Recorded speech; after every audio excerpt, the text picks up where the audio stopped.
Mtazamaji wa YouTube channel yetu ya Kalamu TV Online, tuna ripoti taarifa hii kutokea mkoani Dodoma, na hapa ni katika misa takatifu ya maziko ya aliyekuwa askofu wa jimbo Katoliki la Kondoa ambaye ni Bernardini Mfumbusa, ambaye hii leo mwili wake unapumzishwa katika kanisa kuu Katoliki la Dodoma lililopo hapa mkoani Dodoma. Na mtazamaji wetu, kama unavyoshuhudia, huyu ni makamu wa rais mstaafu Mheshimiwa Daktari Philip Isidori Mpango, ambaye pia ameweza kutoa sehemu ya maneno yake na namna ambavyo anamfahamu askofu marehemu Bernardini Mfumbusa.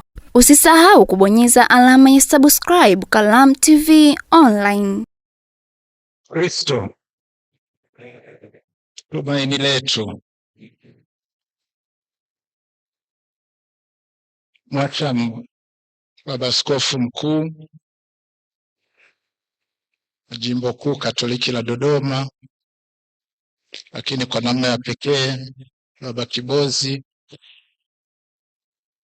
sasa msimamizi wa kitume wa Jimbo Katoliki la Kondoa, wahashamu viongozi wote wa dini mliopo,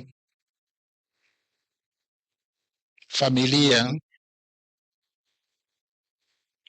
ya baba aliyelala. Kwanza naomba nimshukuru Mungu kwa utumishi uliotukuka wa Mhashamu Askofu Bernardini Mfumbusa. Mimi sikumfahamu sana, isipokuwa kwa mambo kama matatu hivi.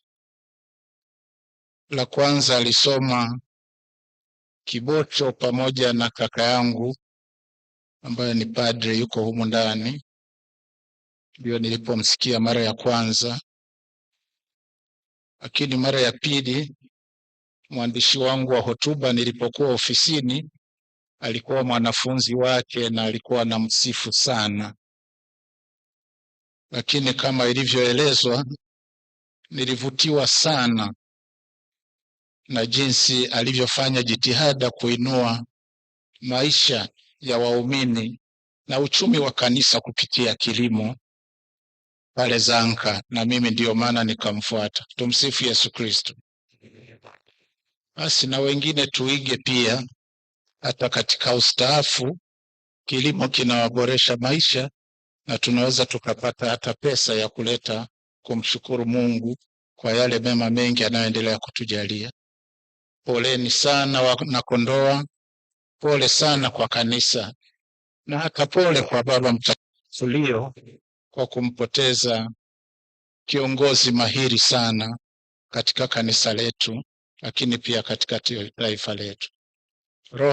Raha ya milele umpe Bwana, astarehe kwa amani. Usisahau kubonyeza alama ya subscribe Kalamu TV Online.